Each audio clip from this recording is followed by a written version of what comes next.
সৰ্প উদ্ধাৰৰ কাৰণে আহিলোঁ। একচুৱেলি অজগৰ বুলি আমি খবৰটো পাইছিলোঁ, কিন্তু অজগৰ নহয়। এইটো এটা বাঘৰাজ ফক্সু বা গোৱালা সাপ বুলি কয়, যিটো সাপে সৰ্পভক্ষণ কৰে। যথেষ্ট ডাঙৰ, কমেও 4 কেজিমান ৱেইটৰ হ'ব। আৰু আমি সাপক সকলোকে উদ্ধাৰ কৰিলোঁ। এটা ধুন্দুলি গুণ খাই আছিলে।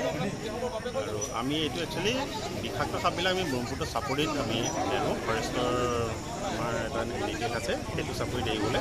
আমি ব্ৰহ্মপুত্ৰ চাপৰি ফালে যাম আৰু সাপটো কিমান দিনৰ পৰা এই কামটো কৰি আছোঁ? আমি এই কামটো 2022 চনৰ পৰা কৰি আছোঁ। 2022 চনৰ পৰা আমি ব্যক্তিগত প্ৰচেষ্টাতে কৰিছোঁ। এতিয়া ইয়াৰ লগতে আমি প্ৰশাসনক এটা কথা স্পেচিয়েলি আমি জনাব বিচাৰোঁ যে এই গোটেই কাৰ্যটো একচুৱেলি ফৰেষ্ট ডিপাৰ্টমেণ্ট, সৰ্প উদ্ধাৰ, সৰ্প সজাগতা, এই গোটেইখিনি বিষয় এটা ডিপাৰ্টমেণ্ট আছে আমাৰ চৰকাৰৰ, এইটো হৈছে ফৰেষ্ট ডিপাৰ্টমেণ্ট, বন বিভাগ।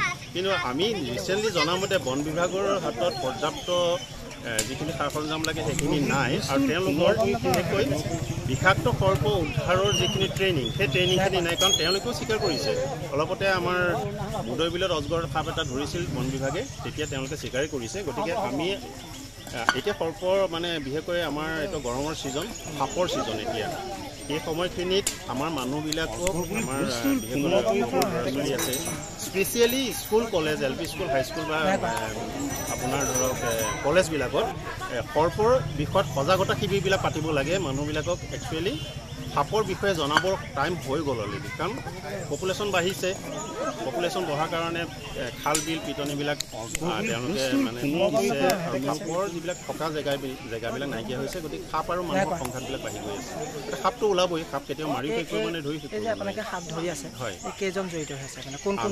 আমি 2জন জড়িত হৈ আছোঁ, পৰাগ বৰা আৰু মই নিজে মুক্তা। আমি 2জনেই জড়িত হৈ আছোঁ।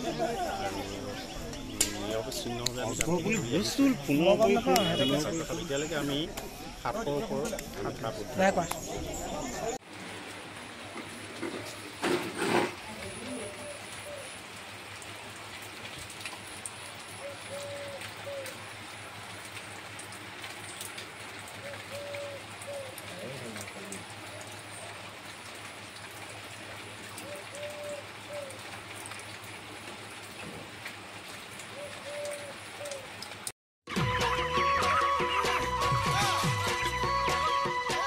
অতি কম দিনতেই একোটা এনেকুৱা হৈ যায়। মই যে বিয়মৰ দানা খুৱাওঁ, আপোনালোকেও বিয়মৰ দানা খুৱাওক আৰু কম দিনতেই অধিক মুনাফা লাভ কৰক।